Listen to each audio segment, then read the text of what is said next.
ஹல்லேலூயா. நம்முடைய வாழ்க்கையில் சில பிரச்சனைகளை நாம் சந்திக்கும் போது இப்படி ஒரு சவால் எனக்கு முன்பாக இருக்குன்னு எனக்கு தெரியாம போச்சே அப்படின்னு தேவ பிள்ளைகள் ஒரு நாள் என்னால் சமாளிக்க முடியல, இதை என்னால் தாங்க முடியல அப்படின்னு ஒரு நாள் என்ன செஞ்சிடக்கூடாது, பின்வாங்கிடக்கூடாது. அதில் தீர்வை காண வேண்டும், அதில் ஒரு முடிவை பார்க்கணும். ஒரு தடன் வந்து அதை தாண்டி போகணும். அல்லேலூயா. ஒரு சவால் வந்து அதை சமாளித்து அடுத்த நிலைக்கு போகணும். இருந்த நிலையில இருந்துடக்கூடாது, இருந்த நிலையிலிருந்து பின்னாடி என்ன செஞ்சிடக்கூடாது, வந்துடக்கூடாது. இவைகளை குறித்த ஒரு தீர்வை தான், பதில தான் அப்போஸ்தலருடைய நடபடிகள் 6ஆம் அதிகாரத்தில் முதல் 7 வசனங்களில் இருந்து இன்னைக்கு நம்ம சிந்திக்க போறோம். பெந்தேகோஸ்தே நாளில் சபை பிறகு, ஆமென், 120 பேர் மேல பரிசுத்த ஆவியின் வல்லமை. எல்லாரும் பாருங்க, தேவனுடைய அபிஷேகத்தினால நிறைஞ்சி அவரவர் தங்களுக்கு தந்தர்லின வெவ்வேறு பாஷைகள் என்ன செய்றாங்க, பேசுறாங்க. பேதுரு தைரியமா எழுந்து நின்று ஒரு வல்லமையான செய்தியை பிரசங்கம் பண்றார். எத்தனை பேர் ரட்சிக்கப்பட்டாங்க? 3000 பேர். the very first day. ஆமென். முதல் நாள்ல, சபை பிறந்த முதல் நாள்ல மெம்பர்ஷிப் எவ்வளோ ஆயிட்டு? 3120. ஆமென். அந்த 2வது அதிகாரத்தை நீங்க பார்த்தீங்கன்னா, இவர்கள் எல்லாரும் ஒருமனப்பட்டு இருந்தார்கள். ஆமென். இவங்களுக்குள்ள நல்ல ஒரு ஏக சிந்தை இருந்தது. அவங்களுக்குள்ள எந்த ஏற்றத்தாழ்வு இல்லை, அவங்களுக்குள்ள எந்த பிரிவினை இல்லை. அவங்களாம் எப்படி இருந்தாங்க? ஒரே மனமுடையவர்களாக இருந்தார். அது மாத்திரமல்லாமல் அவங்க நல்ல ஜெபம் பண்றவங்களா இருந்தாங்க. அப்போஸ்தலர்கள் பேசுகிற அந்த உபதேசங்களை கவனமா கேட்டு அதன்படி நடந்துட்டு இருந்தாங்க. அப்பம் பிட்குதல், கம்யூனியன்ல உறுதியா என்ன செஞ்சாங்க, தரித்திருந்தார்கள். இப்ப ரட்சிக்கப்படுகிறவர்களை கர்த்தர் அனுதினம் என்ன செஞ்சுட்டே இருக்கிறார், சபையில் ஆட் பண்ணிட்டே இருக்கிறார். அப்போ டெய்லி சர்ச் நம்பர் என்ன செஞ்சுட்டே இருக்கு, கூட்டிகிட்டே இருக்கு. எத்தனை பேர் அப்படி ஆசைப்படுறீங்க? ஒவ்வொரு திருச்சபையிலையும் ரட்சிக்கப்படுறவங்களை கர்த்தர் தினம் என்ன செய்யணும், சேர்த்துட்டே இருக்கணும். சபை நாளுக்கு நாள் வளர்ந்துட்டே இருக்கணும். அது இருந்த நிலையில் என்ன செய்யக்கூடாது, இருக்கவே கூடாது. ஆமென். இப்போ பேதுரும் யோவானும் ஜெபாலயத்துக்கு போகிறாங்க, தேவாலயத்தில் ஜெபம் பண்ணுறதுக்கு. ஆமென். அந்த நேரத்தில் நடக்க முடியாத ஒரு மனுஷனுக்கு அற்புதம் நடக்கு. வெள்ளியும் இல்லைப்பா, பொண்ணு இல்லைப்பா, எங்கள்கிட்ட உள்ளதை நான் உங்களுக்கு என்ன செய்கிறேன், தர்றோம் அப்படின்னு சொல்லிட்டு பேதுரு கையப்படி தூக்கி விட்டார். அவன் நடந்துட்டான். இப்போ பாருங்க, சாட்சி பக்கத்தில் இருக்கு, அற்புதத்திற்கான சாட்சி. இவங்களை எந்த விதத்திலும் யாரும் தடுக்க முடியல. இப்போ கூட்டம் அடுத்து பெருகிட்டே இருக்கு. இப்போ ஒரே நாள் 5000 பேர் ஆட் ஆகுறாங்க. அப்போ ஆக மொத்தம் குறிப்பிட்ட சில நாட்களுக்குள்ள சபையினுடைய எண்ணிக்கை 10,000க்கு அதிகமாக மாறிட்டு. அல்லேலூயா. வளர்ச்சி வந்தா பிசாசுக்கு பிடிக்குமா? சொல்லுங்க. தேவ பிள்ளைகள் வாழ்க்கையில் பெருக்கம் வந்தா பிசாசு பார்த்துட்டு சும்மா இருப்பானா? ஆகவே அவன் ட்ரை பண்றான். என்ன பண்ணலாம்? வெளியில இருந்து ஒரு பிரச்சனையை கொண்டு வரான். ஆமென். அரசியல் பிரச்சனை. அது மாத்திரமல்ல, யூதர்கள் மத்தியில் அங்க ஒரு சனகரிப் சங்கம் இருக்கு. வேத போரகர்கள், பரிசேயர்கள், இவங்களாம் ஒரு ஆலோசனை சங்கம் வச்சிருக்காங்க. இவங்களாம் அரசியல் ரீதியா, மத ரீதியாலாம் சில டீல் பண்ணுவாங்க. அதனால வெளியில இருந்து இவங்களுக்கு பிரஷர் கொடுக்காங்க. இந்த மாதிரி இந்த வேலையை என்ன செய்யக்கூடாது, நீங்க செய்யக்கூடாது. அரசியலையும் மதத்தையும் ஒன்னா சேர்த்து அந்த இன்ஃப்ளூயன்ஸோட இவங்களை என்ன செய்யறாங்க, எதிர்க்கிறார்கள். அவங்கள பிடிச்சி சிறைச்சாலையில் போட்டாங்க. ஆனா என்ன நடந்தது தெரியுமா? ஆண்டவர் சிறைச்சாலையை ஓபன் பண்ணி விட்டார். அல்லேலூயா. சிறைச்சாலையில் போடப்பட்ட இந்த சீசர்கள் நியாய சங்கத்துக்கு முன்பாக விசாரணைக்கு அழைத்து வாங்கப்பா அப்படின்னு ஆட்கள் போய் கூப்பிட போனா, சிறைச்சாலை பூட்டப்பட்ட மாதிரி தான் நினைச்சுது. ஆனால் சிறைச்சாலைக்குள்ள யாரும் இல்லை, சீசர்கள் இல்லை, அப்போஸ்தலர்கள் இல்லை. இவங்க எங்கே இருக்காங்க? ஆண்டவர் சொல்லிட்டார், அவங்கள வெளியில் கொண்டு வந்து தேவாலயத்தில் போய் பிரசங்கம் பண்ணுன்ட்டார். இப்போ அங்கே போய் பிரசங்கம் பண்ணிட்டு இருக்கிறத கேள்விப்பட்ட உடனே இவங்களுக்கு ஒன்றுமே புரியலை. அல்லேலூயா. என்னப்போ செய்யறது? இவங்களை எப்படி தான் கட்டுப்படுத்துறது? அவங்கள மிரட்டுறாங்க, அவங்கள அடிக்கிறாங்க. ஆனால் அவங்க எப்போ உங்கள் அதிகாரத்துக்கு கீழ்ப்படுகிறத பார்க்கலாம், ஆண்டோடைய கட்டளைக்கு கீழ்ப்படுகிறதா எங்களுக்கு முக்கியம். ஆனால் நீங்கள் அடித்தாலும் ஆண்டுடைய நாமத்திற்காக நாங்கள் இப்படிலாம் அவமானப்படுறத சந்தோஷமா நினைக்கிறோம். அப்படி தூசியை தட்டி விட்டுட்டு சிரிச்சிட்டு போகிற மாதிரி சிரிச்சிட்டு போயிட்டாங்க. ராமின்னு சொல்லுங்க. அப்போ வெளியில இருந்து அஃபெக்ட் பண்ணுச்சு. பார்த்தீங்களா? இதில் சபை அசையலை, விசுவாசிகள் பாதிக்கப்படலை, அப்போஸ்தலர்கள் பாதிக்கப்படலை. அது தொடர்ந்து ரன் ஆகிட்டே இருக்கு. வெளியில இருந்து மோதின காற்றால சபை என்ன செய்ய முடியல, அசைக்க முடியல. இப்போ பாருங்க, உள்ள ஒரு பிரச்சனை எழுப்புறோம்.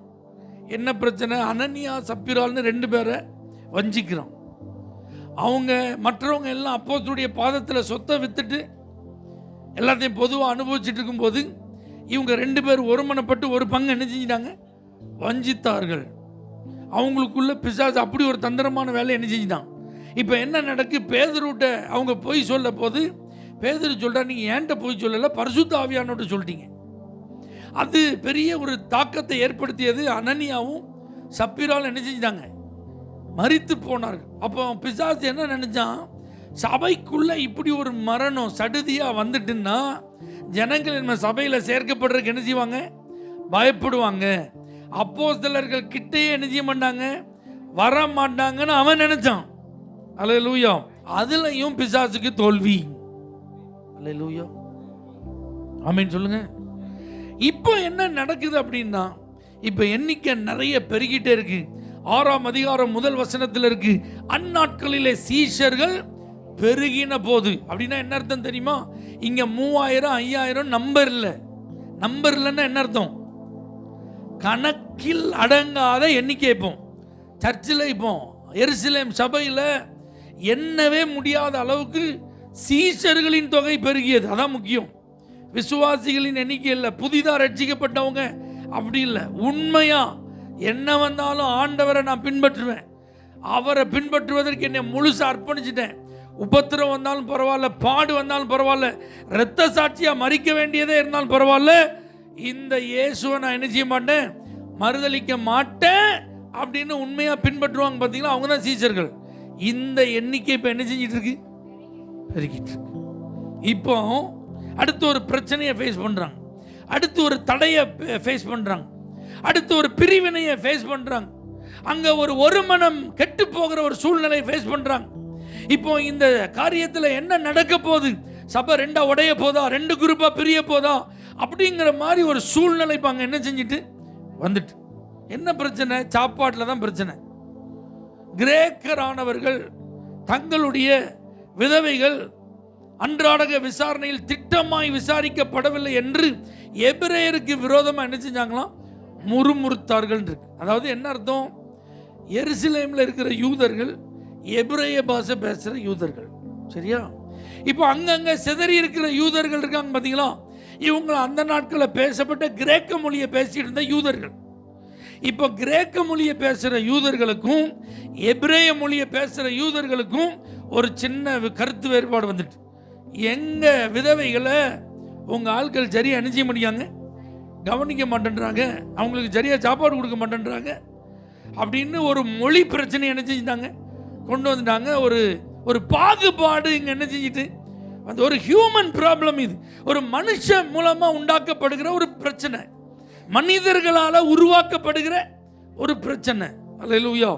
கொஞ்சம் கூட இதை என்ன செய்யல, சபை எதிர்பார்க்கவில்லை. ஆமென். இப்போதான் இதுக்கு ஒரு தீர்வு கண்டிப்பாக எடுத்தே ஆகணும். இதைத்தான் நம்முடைய வாழ்க்கைக்கு நம்ம என்ன செய்ய போகிறோம், அப்ளை பண்ண போகிறோம். தடைகளை தாண்டி செல்ல, அடுத்த நிலைக்கு போக முடியாதபடிக்கு வளர்ச்சியை முடக்க நினைக்கிற காரியம், இருக்கிற ஒரு மனதை கெடுப்பதற்காக எழும்புகிற ஒரு சூழ்நிலை. ஆமென். வேகமாக வளர்ந்து கொண்டிருக்கிற இந்த வளர்ச்சியை பார்த்து எல்லாரும் கண்ணு போட்டுட்டாங்கயா, பொறாமப்பட்டுட்டாங்கயா அப்படின்னு சொல்லிட்டு இந்த பிரச்சனையை பெருசாக நினைக்காம பிரச்சனையோடு ஒத்து போகிற ஒரு சூழ்நிலை. இதெல்லாம் தாண்டி இதுக்கெல்லாம் ஒரு முற்றுப்புள்ளி என்ன செய்யணும், வைக்கணும் அப்படிங்கிறத இந்த 7 வசனங்களிலிருந்து நம்ம கற்றுக்கொள்ள போகிறோம். பிரச்சனை இல்லாதவங்க எங்கேயாவது இருக்காங்களா? பிரச்சனை இல்லாத குடும்பம் இருக்கா?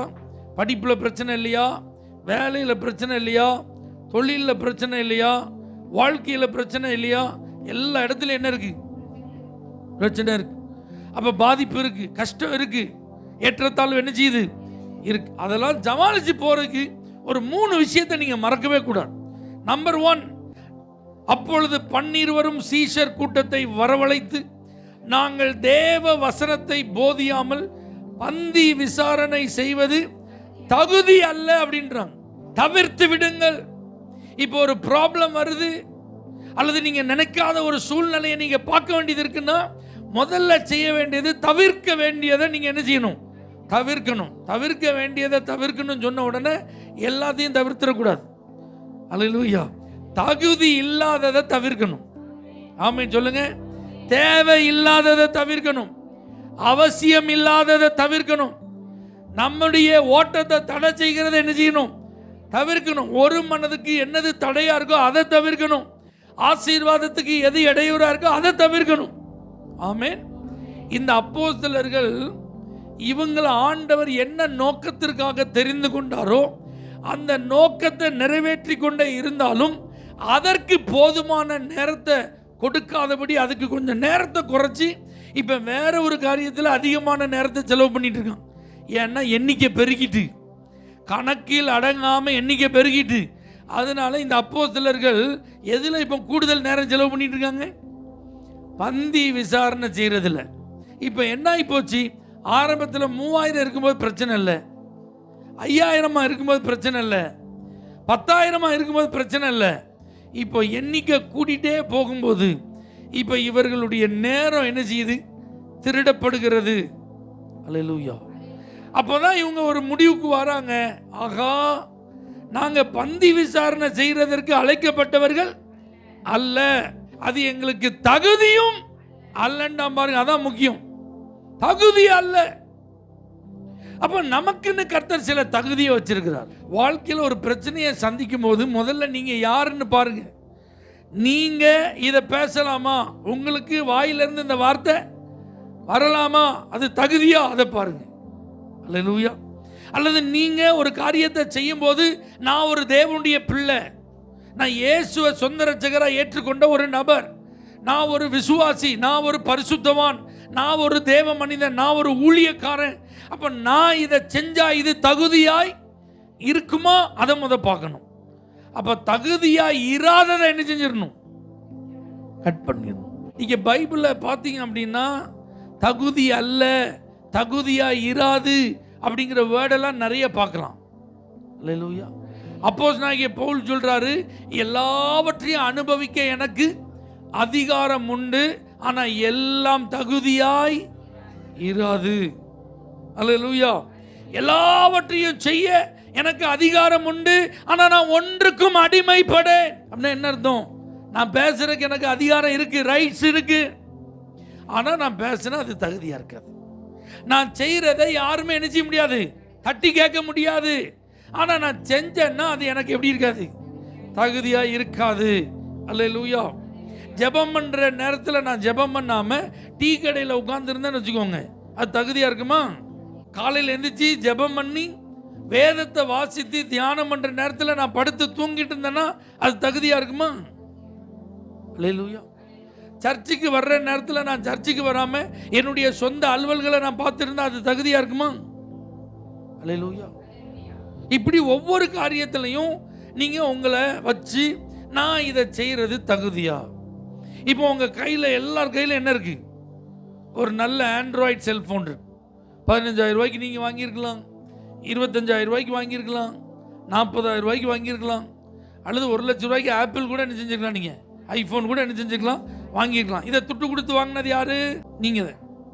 யாரு நீங்க துட்டு கொடுத்து வாங்கினீங்களோ உங்களுக்கு இந்த மொபைலை யூஸ் பண்ண அதிகாரம் இருக்கா இல்லையா? காலையில் யூஸ் பண்ண அதிகாரம் இருக்கா இல்லையா? சாயங்காலம் யூஸ் பண்ண அதிகாரம் இருக்கா இல்லையா? சர்ச்சில் யூஸ் பண்ண அதிகாரம் இருக்கா இல்லையா? ஏன்னா இது யாருது? கொஞ்சம் யோசிச்சு பாருங்க. எல்லாத்தையும் நான் யூஸ் பண்ற தகுதியா இருக்குமா? கண்டிப்பா தகுதியா இருக்காது. ஆமென்.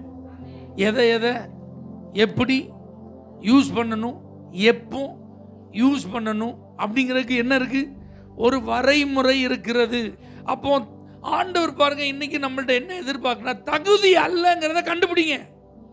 எதெல்லாம் எனக்கு தகுதி அல்ல? ஆகாத சம்பாஷணை எனக்கு தகுதி அல்ல, வம்பும் புத்தியீனமான பேச்சு எனக்கு தகுதி அல்ல, வீணான அலுவல்கள்ல நான் சிக்கிக்கொள்வது எனக்கு தகுதி அல்ல, தேவையில்லாம நான் சில நபர்களோடு இணைந்திருப்பது எனக்கு தகுதி அல்ல. அல்லேலூயா. நீதிமானும் துன்மார்க்கனும் கைகோர்த்து நடப்பது தகுதியா? தகுதி அல்ல. அல்லேலூயா. அப்ப நீங்க தான் அதை பார்க்கணும், கண்டுபிடிக்கணும்.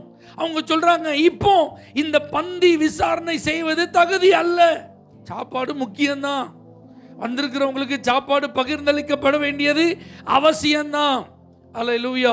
யாரும் குறைவில்லாமல் சாப்பிடணும், திருப்தியா சாப்பிடணும், அது உண்மைதான். ஆனா நாங்க வந்து நின்று அதை செய்வது என்ன இல்லை, தகுதி அல்ல. அவங்க கண்டுபிடிச்சாங்க பாருங்க, இது தகுதி அல்ல. அப்போ ஒரு பிரச்சனையை நீங்க ஃபேஸ் பண்ணும்போது எது தகுதி இல்லை அதை பார்க்கணும். ஒரு கடன் பிரச்சனையில நான் மாட்டிட்டேன் அப்படின்னா இந்த கடன் பிரச்சனைக்கு என்ன காரணம்? அப்ப தகுதி இல்லாத ஏதோ ஒன்றை நான் என்ன செஞ்சிருக்கேன். அப்ப அதை கண்டுபிடிச்சு அதை என்ன செய்யணும், தவிர்க்க வேண்டும். தேவையில்லாம ஒரு வீண் பழி நம்ம மேல வருது. அந்த வீண் பழி எதனால வருது அப்படின்னு கொஞ்சம் ரிசர்ச் பண்ணி பார்த்தா நம்ம அவங்க கூட போனதுனாலயோ அல்லது அந்த சம்பவம் நடந்த போது நாம் அங்க இருந்ததுனாலயோ அல்லது அவர்கள் ஏதோ பேசினதுக்கு நாமும் ஒரு காரியத்தை கருத்தை சொன்னதுனாலயோ தான் இப்ப பள்ளி என்ன செஞ்சிருக்கு, நம்ம மேல வந்திருக்கு அப்படின்னு வருது. அப்படின்னா அப்ப அதை கண்டுபிடிச்சி அதை என்ன செய்யணும், தகுதி அல்லாததை நம்ம என்ன செய்யணும், தவிர்க்க வேண்டும். ராமன் சொல்லுங்க. அல்லேலூயா. உங்களெல்லாம் கர்த்தர் ஒரு நிலையில வச்சிருக்கிறார். ஆமென். உங்களை ஒரு ஸ்தானத்தில் கர்த்தர், ஒரு கணவனா இருந்து இதை நான் செய்யறது தகுதி இல்லை, ஒரு மனைவியா இருந்து இதை நான் செய்வது தகுதி இல்லை, ஒரு பிள்ளையா இருந்து இதை செய்வது தகுதி இல்லை, ஒரு விசுவாசியா இருந்து இதை செய்வது தகுதி இல்லை, ஒரு ஊழியக்காரனா இருந்து இதை செய்வது தகுதி இல்லைங்கிறத என்ன செய்யணும், கண்டுபிடிக்கணும். அல்லேலூயா. இவங்க அதை ஒத்துக்கிட்டாங்க பார்த்தீங்களா? அப்போ தகுதி இல்லாததை ஏதாவது என்னைக்காவது நம்ம செஞ்சிட்டோம் அப்படின்னா அதை ஒத்துட்டு, ஆண்டவரே இதை செஞ்சது உண்மைதான், இனிமே நான் இதை என்ன செய்யக்கூடாது, ஏன்னா இது எனக்கு தகுதி இல்லைன்னு தெரிஞ்சு போச்சு. அப்போ நான் இன்னும் அதை என்ன செய்யக்கூடாது. அப்போ நான் பிரச்சனையிலேருந்து வெளியில் வர்றதுக்கு தகுதி இல்லாததை தவிர்க்க வேண்டும், தேவையில்லாததை தவிர்க்க வேண்டும். எனக்கு அவசியம் இல்லாததை நான் என்ன செய்யணும், எல்லாத்தையும் இழுத்து போட்டு நான் தான் செய்யணும். ஒன் மேன் ஷோ காட்டணும்னு நினைக்காதீங்க. எல்லாமே என் மூலமாக தான் நடக்கணும், எனக்கு தெரியாமல் எதுவும் என்ன செய்யக்கூடாது, இருக்கக்கூடாது அப்படின்னு சொல்லிட்டு எல்லாத்துலேயும் போய் மூக்க என்ன செய்யாதீங்க, நுழைக்காதீங்க. அது நல்லது அல்ல. ஏன் இவங்க இந்த வார்த்தையை சொல்கிறாங்க தெரியுமா? இவங்களை 12 பேர் ஆண்டவர் தெரிந்து கொள்ளும் போது எதற்காக தெரிந்து கொண்டார்? அவர்கள் தம்மோடு இருக்கவும். அல்லேலூயா. முதல்ல இவங்க யாரோட இருக்கணும், ஆண்டவரோட இருக்கணும். அவர் பேசுறதெல்லாம் கேட்கணும், அதுக்கப்புறம் தான் பிரசங்கம் பண்ணணும். அல்லேலூயா. அப்போ இப்போ இவர்கள் ஆண்டவரோடும் அவருடைய வார்த்தையை பிரசங்கிக்கிறதுலையும் நேர செலவு பண்ணுறதை ஒப்பிட்டு பார்க்கும்போது இதில் கொஞ்சம் நேரம் கம்மியாக இருக்குது, அதில் கொஞ்சம் நேரம் கூடுதலாக இருக்குது. தெய்வ பிள்ளைகளை 24 மணி நேரத்தில் எதெல்லாம் தவிர்க்கணும் ஷெட்யூல் போடுங்க. அல்லேலூயா. அவசியம் இல்லாததில் நேரம் செலவு பண்ணுறது தகுதி அல்ல. உங்களுடைய அந்த முக்கியமான நேரத்தை அது திருடுதா அல்லது நீங்க செய்ய வேண்டிய அலுவல்களுக்கு அது இடையூறா இருக்கா, அந்த தகுதி இல்லாததெல்லாம் என்ன செஞ்சிடணும், விட்டுறணும். அல்லேலூயா. ரெண்டாவது ஒரு வார்த்தை சொல்றாங்க பாருங்க, 3வது வசனத்தில், ஆதலால் சகோதரரே பரிசுத்த ஆவியும் ஞானமும் நிறைந்து நற்சாட்சி பெற்றிருக்கிற 7 பேரை உங்களில் தெரிந்து கொள்ளுங்கள். அல்லேலூயா. ரெண்டாவது தெரிந்து கொள்ளுங்கள். இப்போ இங்க ஒரு பிரச்சனை, இந்த பிரச்சனையை சால்வ் பண்றதுக்கு அப்போஸ்தலர்கள் சொல்றாங்க, உங்களையே ஒரு 7 பேர் என்ன செய்யுங்க, செலக்ட் பண்ணுங்க. ஆனா அந்த 7 பேரும் எப்படிப்பட்டவங்களா இருக்கணும், பரிசுத்த ஆவியில நிறைஞ்சிருக்கணும், ஞானத்தினால நிறைஞ்சிருக்கணும், நல்ல சாட்சி அவங்களுக்கு இருக்கணும். அல்லேலூயா. நீங்க தெரிந்து கொள்ளுங்கள் என்பதற்காக உங்க விருப்பப்படி தெரிந்து கொள்ளக்கூடாது, உங்களுக்கு பிடிச்ச மாதிரி நீங்க தெரிந்து கொள்ளக்கூடாது, உங்களுக்கு இப்போதைக்கு இதுதான் சாத்தியங்கிறதுக்காக தெரிந்து கொள்ளக்கூடாது. அல்லேலூயா. இவங்களாம் நீங்க என்ன சொன்னாலும் கேட்பாங்கிறதுக்காக என்ன செய்யக்கூடாது, தெரிந்து கொள்ளக்கூடாது. ஆமென். இந்த 7 பேரை நீங்க தெரிந்து கொள்ளணும், ஆனா தரமானவர்களை தெரிந்து கொள்ளுங்கள். இந்த ஆட்கள்லாம் பாருங்க, 7 பேர் எப்படிப்பட்டவங்க, தரமானவர்கள். ஏகப்பட்ட பேர் இருக்காங்க. அந்த ஏகப்பட்ட பேர்ல யாரையாவது ஒரு 7 பேர் என்ன செய்யலாம், இவர் ஆரம்ப காலத்துல இருந்தே இருக்காரியா, அவரை கூப்பிடு. ஆமென். இவர்கிட்ட சொன்னா எப்பனாலும் ஓடி ஓடி என்ன செய்வாரு, அதை செய்வாரு. அப்ப இவர்கிட்ட கொடு. அல்லது இவர் எப்ப பார்த்தாலும் அப்போஸ்தலர்கள் கூடவே இருப்பாரு, அப்ப அவருக்கு ஒரு பொறுப்பை கொடு அப்படின்னு என்ன செஞ்சிருக்கலாம், கொடுத்திருந்திருக்கலாம். ஆனா அந்த 10,000க்கு அதிகமான எண்ணிக்கை உள்ள ஜனக்கூட்டத்தில் எத்தனை பேருக்கு தான் வாய்ப்பு, 7 பேர். சபையில் இருக்க எல்லாம் சீசர்கள் தானே. அப்போ அவங்களும் பரிசுத்த ஆவியை பெற்றவங்க தான். நம்ம அவங்க யாரையும் மோசமானவங்கன்னு சொல்லலை, அவங்கள யாரையும் கெட்டவங்கன்னு சொல்லலை. சபையில் இருக்கிற எல்லாரையும் நம்ம இவங்களெல்லாம் சேர்க்கக்கூடாதுன்னு அவங்கள புறக்கணிக்கல. ஆமேன்னு சொல்லுங்க. அதனால சரியானதுங்கிற வார்த்தையை காட்டில நான் இந்த இடத்துல சொல்ற வார்த்தை என்னது? தரமானதை தேர்வு செய்யுங்க. என் முடிவு எப்படி இருக்கணும்? ரொம்ப ஸ்டாண்டர்டாக இருக்கணும். இந்த அவங்கெல்லாம் கட்டாயப்படுத்தினாங்க அதனால சரின்னு சொல்லி ஒத்துக்கிட்டேன், அப்படி இருக்கக்கூடாது. அப்புறம் வேற என்ன செய்ய, நானும் பார்த்தேன் அவங்க உதவி நமக்கு தேவைப்படுது, அதனால் அப்படி இப்படி கொஞ்சம் அட்ஜஸ்ட் பண்ணிக்கலாம், அதனால என்ன செஞ்சேன், அப்படி என்ன செய்யக்கூடாது. அப்படிலாம் இருந்தால் அது நாளைக்கு இன்னொரு பிரச்சனையை உண்டாக்கிடும். ஆமே. ஆனால் இவங்க எப்படி செலக்ட் பண்ணுறாங்க? நான் சொல்கிறத நீங்கள் நல்லா புரிஞ்சுக்கோங்க. உங்கள் கூட ஜெபத்துக்கு ஒரு பார்ட்னரை செலக்ட் பண்ணுறீங்கன்னு வச்சுக்கோங்களேன், அந்த நபர் எப்படி இருக்கணும்? ஆவியில் எப்படி இருக்கணும்? நல்ல தரமாக இருக்கணும். நல்லா அவங்க உங்களை காட்டில் நல்லா ஜெபம் பண்ணுறவங்களா இருக்கணும். விசுவாசத்தில் உங்களை காட்டில் அவங்க வல்லவர்களாக இருக்கணும். பரிசுத்தத்தில் உங்களை காட்டில் அவங்க முன்மாதிரியாக இருக்கணும். ஆண்டவருக்கு அடுத்த காரியத்தில் வைராக்கியம் காட்டுறதுல உங்களை காட்டில் அட்வான்ஸாக இருக்கணும். அப்படி தரமானவங்க கூட சேர்ந்து நீங்கள் ஜெபம் பண்ணீங்கன்னா நீங்கள் ஜெப வாழ்க்கையில் என்ன செய்யலாம்? வளரலாம். உங்களுக்கு அந்த கம்பெனி இன்னும் கொஞ்சம் நல்லா இருக்கும். இன்னும் ஒருத்தருக்கு ஒருத்தர் இணைந்து ஜெபிப்பதற்கு அது எப்படி இருக்கும்? பிரயோஜனமாக இருக்கும். இது உங்கள் ஜெப ஆவியையும் அமுக்கி போடுற மாதிரி இருந்துன்னு வச்சுக்கோங்க. அந்த ஆத்மா இப்போ ஜெபம் பண்ணவா எதுக்கு, கொஞ்ச நேரம் உட்காந்து பேசுவோம். இன்னைக்கு எனக்கு ஒரு வேலை இருக்குது, நாளைக்கு வேணா பார்ப்போமா. இப்படி ஆட்களாக இருந்தால் என்ன செய்ய? இவங்க நல்லா பேசுவாங்க, நம்மள்ட்ட நல்லா சிரிப்பாங்க, நம்ம எங்கே கூப்பிட்டாலும் வருவாங்க. ஆனால் இப்போ ஜெபம்னு வரும்போது அவங்க அதில் எப்படி இல்லை? தரமா இல்லை. நல்லா கவனிங்க. இதில் அவர்களுக்கு கொடுக்கப்படுகிற தகுதி பரிசுத்த ஆவியினால் உண்டாகும் ஞானத்தில் நிறைஞ்சிருக்கணும்னா இவங்க தங்களுடைய சுயத்தை சார்ந்தவங்களா என்ன செய்யக்கூடாது? இருக்கக்கூடாது. தங்களுடைய பலத்தை சார்ந்தவங்களா இருக்கக்கூடாது. தங்களுடைய ஞானத்தை சார்ந்தவங்களா இருக்கக்கூடாது.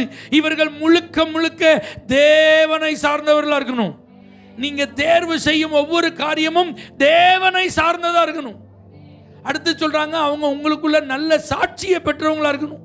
அப்படின்னா தேவனுக்கு முன்பாக அவங்க பிரியமா இருக்கணும், தேவனை சார்ந்தவர்களாகவும் இருக்கணும், தேவனை சந்தோஷப்படுத்துறவங்களாகவும் இருக்கணும். அது லைஃப்ல இருக்கிற எந்த சொல்யூஷனுக்காக நீங்க முடிவு பண்றதா இருந்தாலும் பரவாயில்ல, அது ஆள் சம்பந்தப்பட்ட காரியமோ அல்லது தீர்மானம் சம்பந்தப்பட்ட காரியமோ, இந்த தீர்மானத்தை நான் எடுத்தா இதை தேவன் சந்தோஷமா பார்ப்பாரா? அதனால தரமானது என்ன செய்யுங்க. எதுக்குங்க சர்ச்சுக்கு வாரீங்கன்னு உங்கள்கிட்ட கேட்டால் தரமான பதில் சொல்ல தெரியும். அல்லேலூயா. எதுக்கு ஜெபம் பண்றீங்க கேட்டால் பதில் தரமா சொல்லணும்.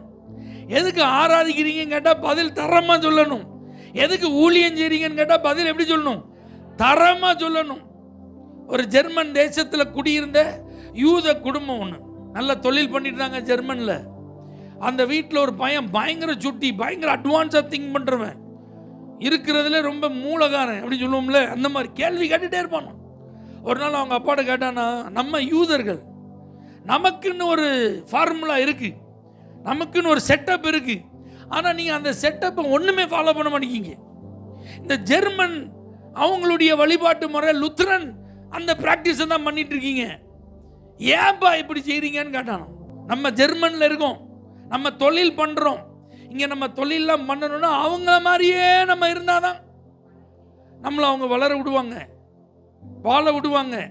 அப்போ அவங்க போகிற சர்ச்சில் அவங்க பின்பற்றுகிற முறையில் அப்படியே ஆராதிச்சாதான் எல்லாத்துக்கும் நமக்கு என்ன செய்வாங்க? ஒத்துழைப்பு. நம்ம அதுலேருந்து டிஃப்ரெண்ட்டுன்னு சொல்லிட்டோம்னா, அல்லேலூயா, நாங்கள் உங்களை மாதிரி செய்ய மாட்டோம்னு சொல்லிட்டோம்னா இது நமக்கு நிறைய பாதிப்பு என்ன செஞ்சிடும். அதனால் என்ன சேருமோ சத்தம் காட்டாமல் என் பின்னாடி என்ன செய்யணும்? வந்துட்டே இருக்கணும்ட்டார். இந்த பதில் அவனால் ஏற்றுக்கொள்ள முடியல. ஆகவே தகப்பன் மேலே இருந்த நம்பிக்கையையும் யூத மத வழிபாட்டின் மேலே இருந்த நம்பிக்கையும் முற்றிலும் இழந்துட்டான். ஏன்னா சின்ன பையன், அதை பற்றி அவனுக்கு தெரியும். ஏன்னா பைபிள் சொல்லுது, பிள்ளைகிட்ட நீ பேசு, அவன் உட்கார்ந்துருக்கும் போது பேசு, நடக்கும்போது பேசு, வெளியில் கூட்டிகிட்டு போகும்போது பேசு, வசனத்தை சொல்லிக் கொடு. அதான் ஆண்டவர் யூதர்களுக்கு கொடுத்த பிரமாணம். இந்த சின்ன பையனுக்கு அவங்க அப்பா சொல்லாததுனால அந்த யூத மதம் சம்பந்தப்பட்டது எதுவுமே அவனுக்கு தெரியல. இப்போ உயர் படிப்பிற்காக இங்கிலாந்து தேசத்திற்கு போகும்போது இவன் பெரிய சமூக சீர்திருத்த சிந்தனையாளராக மாறிட்டான். ஏற்கனவே பயங்கர மூலகாரம் பார்த்தீங்களா? இப்போ புதுசாக ஒரு புக் எழுதினானா, த கம்யூனிஸ்ட் மேனிஃபெஸ்டோ. உலகத்துக்கு கம்யூனிஸ்ட கொள்கையை அறிமுகம் செய்த காரல் மார்க்ஸோட ஹிஸ்டரியை நான் பேசிட்டு இருக்கேன். அந்த காரல் மார்க்ஸ் கடவுளே இல்லை என்கிற கொள்கைக்கு வித்திட்டவர். ஆனா அவருடைய குடும்ப பின்னணியை என்ன பின்னணியும்? யூத பின்னணி. உலகத்துக்கே ரட்சிப்பை கொடுத்த இயேசுவை மையமா கொண்ட ஒரு பின்னணியும். இயேசுவை தவிர வேறு தெய்வம் ரட்சிப்பதற்கு இல்லைன்னு ஆணித்தனமா இன்னைக்கு பிரசங்கம் பண்ணிட்டு இருக்கோம். அப்படிப்பட்ட ஒரு குடும்பத்தில் பிறந்த ஒரு நபர் எப்படி போயிட்டாரு? கம்யூனிசவாதியா போயிட்டாப்ல. உலகத்துக்கே கம்யூனிச கொள்கையை அறிமுகம் பண்ற ஒரு நபரை என்ன செஞ்சிட்டாரு? மாறிட்டார். காரணம் என்ன அப்படின்னா, அந்த தேர்வு, தரமான தேர்வில் அவங்க அப்பா சரியில்லாமல் இருந்ததுனால அவர் எல்லாத்தையும் கொஞ்சம் அட்ஜஸ்ட் பண்ணி போவோம். கல்யாணம் காட்சினா வேண்டாமா, கல்லறை தோட்டம்னா வேண்டாமா அப்படின்னு சொல்லி இப்போ நம்ம ஆட்கள் கொஞ்சம் அட்ஜஸ்ட் பண்ணிட்டு இருக்காங்க பார்த்தீங்களா? அந்த மாதிரி அவர் அன்னைக்கு அட்ஜஸ்ட் பண்ணி போனதுனால அதனால அவர் யாரை இழந்துட்டாரு? ஒரு கம்யூனிசவாதி அந்த பையன் என்ன செஞ்சிட்டான்? உருவாயிட்டான் காரல் மார்க்ஸ். யோசிச்சு பாருங்க. அப்போ நீங்கள் எடுக்கிற ஒவ்வொரு தீர்மானமும் தேவனை சார்ந்ததாக இருக்கணும், தேவனை சந்தோஷப்படுத்துறதா இருக்கணும். அதுதான் தரமான முடிவு, அதான் தரமான தெரிந்தெடுப்பு. கல்யாணம் பண்ணுறதா இருந்தாலும் சரி, புதுசாக ஏதாவது ஒரு காரியத்தை தொடங்குறதா இருந்தாலும் சரி, படிப்பு சம்பந்தமாக இருந்தாலும் சரி, அல்லது குடும்பம் சம்பந்தமாக நிர்வாகத்தில் ஏதாவது முடிவு பண்ணுறதா இருந்தாலும் சரி, எல்லாம் தரமான தேர்ந்தெடுப்பாக இருக்கணும். அல்லேலூயா. மூணாவது அவங்க சொல்கிறாங்க பாருங்க, 4வது வசனத்தில், நாங்களோ ஜெபம் பண்ணுவதிலும் தேவ வசனத்தை போதிக்கிற ஊழியத்திலும் இடைவிடாமல் தரித்திருப்போம். ஆமென் சொல்லுங்க பார்க்கலாம். அவங்க சொல்றாங்க தரித்திருப்போம், இடைவிடாமல். இப்போ அவங்க அந்த வேலையை விட்டுட்டு தான் பந்தி விசாரணையில் இன்வால்வ் ஆகிட்டு இருக்கனால இப்போ சொல்கிறாங்க, நாங்கள் ஆண்டவர் சம்பந்தப்பட்ட காரியத்தில் அதிக முக்கியத்துவம் கொடுப்போம். ஜெபம் பண்ணுறதில் நாங்கள் என்ன செய்வோம்? இடைவிடாமல் தரித்திருப்போம். வேத வசனத்தை போதிக்கிற ஊழியத்தில் நாங்கள் இடைவிடாமல் என்ன செய்வோம்? தரித்திருப்போம். ஆமென் சொல்லுங்க. அல்லேலூயா. அப்போ ஆண்டவர் நம்மிடத்தில் எதிர்பார்க்கிறது என்னன்னா, தேவையானது ஒன்றே. அல்லேலூயா. அது தேவனுடைய பாதம். அதில் நீங்கள் என்ன செய்யணும்? நல்லா தரித்திருக்கணும். நீங்கள் என்ன நோக்கத்திற்காக இந்த பூமியில் ரட்சிப்பை பார்த்துருக்கீங்க தெரியுமா? மாடி கட்டி குழந்தை குட்டிகளெல்லாம் பெற்று அவங்களுக்கு கல்யாணம் பண்ணி வச்சு பேரன் பேத்தியெல்லாம் பார்த்து நல்ல ஒரு லக்ஸரியஸ் வாழ்க்கை வாழ்ந்தா இவரை மாதிரி வாழணும்யா இப்படி சொல்றதுக்கா? இல்லை. ஏன் ரட்சிக்கப்பட்டிருக்கோம்னா நம்ம எங்கே போகணும்? பரலோகம் போகணும். நித்திய ஜீவனிலே நாம பங்கடையணும். நமக்காக கர்த்தர் ஆயத்தம் பண்ணி இருக்கிற அந்த வாசஸ்தலத்தில் போய் நம்ம இடத்தை என்ன செஞ்சுக்கிடணும்? பெற்றுக்கொள்ள வேண்டும். ஆமென். இதுக்கு தான் நம்ம என்ன செஞ்சுட்டு இருக்கோம்? வாழ்ந்துட்டு இருக்கோம். இப்போ நீங்க கொஞ்சம் உங்க வாழ்க்கையையும் இந்த டார்கெட்டையும் நீங்க வச்சு பார்த்து, உலக வாழ்க்கை சம்பந்தப்பட்ட காரியத்தில் இடைவிடாமல் தரிச்சிருக்கீங்களா? பரலோகம் சம்பந்தப்பட்ட வாழ்க்கைக்கு இடைவிடாமல் தரிச்சிருக்கீங்களா? கொஞ்சம் உங்களை வெயிட் போட்டு பாருங்க. நம்ம எதில் தான் அதிகமாக தரிச்சிருப்போம்? உலகம் சம்பந்தப்பட்ட காரியம். இதெல்லாம் எதோட முடிஞ்சிடும்? இந்த உலகத்தோட முடிஞ்சிடும். இது எதுவுமே எங்க வராது, வராது. எப்போ உன் பேங்க் பேலன்ஸில் எவ்வளோ இருந்துச்சுப்பா சொல்லுப்பா, அதை வச்சு தான்ப்பா உன்னை எல்லாரும் முன்னாடி எழுப்பி விட்டு கைத்தட்ட சொல்லணும். சொல்லுவாரா? உன் பேரில் எத்தனை வீடு இருந்துச்சுப்பா, எவ்வளோ இடத்த நீ சொந்தமாக ஏக்கர் கணக்கில் வாங்கி வச்சிருக்க, அதை பொறுத்து தான் முன்னாடி சீட்டு போட்டு ஒன்று என்ன செய்யணும்? உட்கார வைக்கணும். அப்படி சொல்லுவாரா? ஒரு என்ன, அவர் கோல்டு ஸ்பூனில் என்ன செஞ்சிருக்கிறாரு? பிறந்திருக்கிறாரு அந்த ஃபேமிலியில். இப்படிலாம் சொல்லும்போது இந்த உலகத்தில் வேணால் நமக்கு எப்படி இருக்காது? பெருசாக தெரியலாம், பெருமையாக தெரியலாம். ஆனால் பரலோகத்துக்கு போகும்போது நம்ம தரித்திரர்கள் மாதிரி போயிடக்கூடாது. நம்ம ஒன்றும் இல்லாதவர்கள் மாதிரி என்ன செஞ்சிடக்கூடாது? போயிடக்கூடாது. பரலோகத்துக்கு போகும்போது நம்ம எப்படி போகணும்? ஐஸ்வர்யவான்களாக போகணும். அப்போ ஒரு 80 வயசு வரைக்கும் வாழ்கிறதுக்கு நான் என் பிள்ளைக்கு, என் மகனுக்கு, என் மகளுக்கு என்ன கொடுத்தேன்? வாய்ப்பு கொடுத்தேன். இந்த 80 வருஷம் வாழ்க்கையில் இத்தனை வருஷம் என் கூட நேரத்தை என்ன செஞ்சிருக்கான்? ஏனோக்க குறித்து சொல்லப்பட்டிருக்கா? ஆமீன். 65 வயசில் அவனுக்கு பிள்ளைகள் எல்லாம் பிறந்திருந்தாலும் 300 வருஷம் அவன் தேவனோடு சஞ்சரித்தான். எழுதியிருக்கான். அல்லேலூயா. மொத்தமே இந்த பூமியில் அவன் இருந்த வருஷம் 365 வருஷம். ஆனா அவனை ஆண்டவர் எப்படி நம்மள்ட்ட ஹைலைட் பண்ணி காட்டுறாரு? அவன் 365 வருஷம் என் கூடயே நடந்தவன். அல்லேலூயா. ஆபிரகாமை 75 வயசுல ஆண்டவர் செலக்ட் பண்றார். 175 வயசு வரைக்கும் அவர் இந்த பூமியில் வாழ்ந்திருக்கிறார். அப்போ வாழ்ந்த ஆரம்ப காலம் 75 வருஷத்தை காட்டிலும் ஒரு 100 வருஷம் விசுவாச வாழ்க்கையில் ஆபிரகாம் தேவனோடு என்ன செஞ்சிருக்கிறார்? நடந்தார். 80வது வயசுல மோசே ஆண்டவர் தன்னுடைய ஊழியத்திற்காக அழைக்கிறார். அதுக்கப்புறம் அவருக்கு ஒரு 40 வருஷம் தான் சான்ஸ் கிடைச்சது. இந்த 40 வருஷமும் மோசே முகமுகமா ஆண்டவரோடு பேசி தன்னுடைய காலங்களை செலவு பண்ணார். அவர் கொடுத்த ஊழியத்தை நிறைவேற்றினார். ஆண்டவர் எப்பெல்லாம் வான் கூப்பிடுறாரு அப்பெல்லாம் போவார். என்னெல்லாம் செய்ய சொன்னார் எல்லாத்தையும் செய்வார். அப்ப இதுல தான் இடைவிடாமல் நம்ம தரித்திருக்கணுமே தவிர மற்றதில்ல இல்லை. அப்போ ஆண்டவர் உங்கள்கிட்ட என்ன எதிர்பார்க்கிறார்? உனக்கு நான் கொடுத்திருக்கிற 24 மணி நேரத்தில் நீ எவ்வளோ நேரம் என் கூட தரித்திருக்கிறாய்? எவ்வளோ நேரம் நான் உன் கையில் எழுதி கொடுத்த என்னுடைய வார்த்தைகளை வாசித்து நீ அதை தியானம் பண்ணுகிறாய் அப்படின்னு நம்மளை ஒரு செக் பண்ணி அடுத்த வாரம் வரும்போது எனக்கு ஒரு லிஸ்ட்டை ரிப்போர்ட் பண்ணுப்பா அப்படின்னு சொன்னால் நம்ம என்ன சொல்லுவோம்? யோசிச்சு பாருங்க. ஆண்டவரே, எங்களை நம்பி ஒரு வாரத்தை என்ன செஞ்சீங்க? கொடுத்தீங்க. அந்த ஒரு வாரத்தில் ஒரு 144 மணி நேரம் என்ன செஞ்சது எங்கள் கையில் இருந்துச்சு. அதில் இடைவிடாமல் எங்கள் குடும்பத்தோடையே நாங்கள் தரிச்சிருந்தோம், எங்கள் ஃப்ரெண்ட்ஸோடையே தரிச்சிருந்தோம், எங்கள் வேலையிலேயே தரிச்சிருந்தோம். அப்படிதானா? அப்படிலாம் இல்லாமல் உங்கள் கூட நாங்கள் என்ன செஞ்சோம்? தரித்திருந்தோம். உங்கள் வேதத்தோடு நாங்கள் என்ன செஞ்சோம்?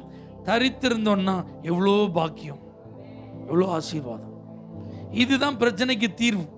இப்ப பாருங்க, அவங்க இந்த காரியத்தை சொன்னதான் தாமதம். பைபிள் சொல்லுது 5வது வசனத்தில், இந்த யோசனை சபையார் எல்லாருக்கும் பிரியமா இருந்தது. அல்லேலூயா. மேல 1வது வசனத்தில் சீசர்கள் பெருகின போதுன்னு இருக்கு. ஆனா 7வது வசனத்தில் எப்படி இருக்கு? சீசர்களுடைய எண்ணிக்கை என்ன செய்யுதான்? மிகவும் பெருகிற்று. அதுல பாருங்க, ஆசாரியர்களில் அநேகரும் விசுவாசத்துக்கு என்ன செஞ்சாங்க? கீழ்ப்படிந்தார்கள். அப்போ அதுக்கு மெயின் என்னதுன்னா, இன்னைக்கு யாரோட தரித்திருக்கிறீர்கள்? உங்க நேரத்தை எப்படி செலவு பண்ணி? இப்ப 7 பேரை செலக்ட் பண்ணப்பட்டு இவங்க முன்னாடி கொண்டு வந்து நிறுத்தப்பட்டார்கள். நாங்க தான் அப்போஸ்தலர்கள். நான் ஒருத்தன் தான் நிக்கான என் கூட இருக்கிறாங்க, மீது 11 பேர் நினைச்சுக்கோங்க. இப்ப சாம் மட்டும் நிக்கா, இவங்க கூட இன்னொரு 6 பேர் நினைச்சுக்கிறாங்க, நிக்கிறாங்க. வசனம் வாசிங்க. இப்போ அவர்களை அப்போஸ்தலருக்கு முன்பாக நிறுத்தினார்கள். யார் ஜெபம் பண்ணி? அப்போஸ்தலர்கள் ஜெபம் பண்ணி அவர்கள் மேல் என்ன வச்சாங்க? கை வச்சாங்க. நல்லா கவனிங்க. வழக்கமா என்ன நடக்கும்? இப்ப சாமியா முன்னாடி ஜெபம் பண்ண வந்து நிக்கான்னா, நான் ஜெபம் பண்ணிட்டு அதுக்கப்புறம் கையை வைப்பேனா, அல்லது கையை வச்சுட்டு நான் ஜெபம் பண்ணுவேனா? அப்படிதான் நடக்கும். அப்படிதானே? என் முன்னாடி வந்திருக்கிற ஆளை நான் தொட்டு, ஆண்டவரே, இந்த ஒரு மிகப்பெரிய உன்னதமான வேலைக்காக இந்த பிள்ளைகளெல்லாம் நீங்கள் என்ன செஞ்சுருக்கீங்க? தெரிந்தெடுத்திருக்கீங்க. இப்போ இவன் என் முன்னாடி நிற்கிறான், இவனை நான் இயேசுவின் நாமத்தில் என்ன செய்கிறேன்? ஆசீர்வதிக்கிறேன். இந்த வேலைக்கு பிதா குமாரன் பரிசுத்தாவின் நாமத்தில் இவனை நான் பிரதிஷ்டை பண்ணுறேன், இவனை நான் வேறு பிரிக்கிறேன். இவன் மேலே நீங்கள் கிருபையாருங்க, விசேஷத்தை ஞானத்தை தாங்க, உங்கள் பரிசுத்த ஆவியானவர் இவனை நிரப்பட்டுன்னு நான் என்ன செஞ்சிட்டு இருப்பேன்? நான் கையை வச்சு தான் ஜெபம் பண்ணுவேன். ஆனால் அங்கே அது நடக்கலை. அங்கே என்ன நடந்தது? அவங்க ஜெபம் பண்ணாங்களாம், ஆள் முன்னாடி தான் நிக்கி. ஆனா அவங்க ஜெபம் பண்ண எதுக்கு? ஆண்டவரே, இந்த தெரிந்தெடுப்பை நீங்க அங்கீகரிக்கிறீங்களா? இது உங்களுக்கு பிரியம் தானா? அல்லேலூயா. நாங்க இதை ஜெபம் பண்ணாம என்ன செஞ்சிடக்கூடாது? முடிவு பண்ணிடக்கூடாது. உங்கள்கிட்ட நாங்க ஒப்புதல் வாங்காம இதை நாங்க ஏற்றுக்கொள்ளக்கூடாது. இவங்க மேல பரிசுத்த ஆவி இருக்கிறது உண்மைதான், பரிசுத்த ஆவினால் உண்டாகும் ஞானம் இருக்கிறது உண்மைதான், நற்சாட்சி இருக்கிறது உண்மைதான். ஆனாலும் உங்களுக்கு முன்பாக இவங்களுக்கு அங்கீகாரம் இருக்கா? அதை கன்ஃபார்ம் பண்ணிட்டு தான் அவர்கள் மேல் கைகளை வைத்து. அல்லேலூயா. தீர்வு கொடுக்கப்பட்டாலும், பிரச்சனைக்கு முடிவு உண்டாயிட்டு அப்படின்னு இருந்தாலும் உடனே அவங்க செய்யலை. அப்பவும் அவங்க என்ன செய்கிறாங்க? ஜெபம் பண்ணி. அப்போ எந்த காரியத்திலையும் அவசரப்படாதீங்க. எவ்வளோ முக்கியமான காரியமாக இருந்தாலும் அதுக்காக நீங்கள் என்ன செய்யுங்க? நல்லா ஜெபம் பண்ணுங்க. ஆண்டவர் சமூகத்தில் தரித்திருங்க. ஆண்டவர்கிட்ட அந்த காரியத்தை கொண்டு போங்க. கர்த்தர்கிட்ட நீங்கள் கொண்டு போனீங்கன்னா ஒரு நல்ல பதில் இருக்கு. தவிர்த்து விடுங்கள் தகுதி இல்லாததை, தெரிந்தெடுங்கள் தரமானதை, தரித்திருங்கள் தேவ சமூகத்தில். எல்லாரும் கண்களை மூடி கர்த்தரை ஸ்தோத்திரம் பண்ணுவோம். ஆமென், அல்லேலூயா. தகுதி இல்லாததெல்லாம் தவிர்ப்பதற்கு எங்களுக்கு வேண்டிய கிருபைகளை நீர் தரும்படியாய் நாங்கள் ஜெபிக்கிறோம். தரும்படியாய் நாங்கள் ஜெபிக்கிறோம். அல்லேலூயா, அல்லேலூயா. தேர்வு செய்கிறது எல்லாம் தேவனை சார்ந்ததாகவும் தேவனை பிரியப்படுத்துகிறதாகவும் இருக்கிறதா என்று தரமானதை தேர்வு செய்ய எங்களுக்கு உதவி செய்யும். இடைவிடாமல் ஜெபம் பண்றதுலையும் வேத வசனத்தை வாசித்து அதை தியானித்து நாங்கள் எடுக்கிற முடிவுக்கு இந்த வேதம் ஒத்து வருகிறதா, நாங்கள் எடுக்கிற முடிவை இந்த வேதம் அங்கீகரிக்கிறதா, இதிலெல்லாம் நாங்கள் கவனம் செலுத்த ஆண்டவர் எங்களுக்கு உதவி செய்வீரா. இயேசுவின் நாமத்தில் ஜெபிக்கிறோம் எங்கள் ஜீவனுள்ள நல்ல பிதாவே, ஆமென். For prayer contact, Pastor J. J. Kumar, El Shaddai Ministries, 9500252586, Surandai.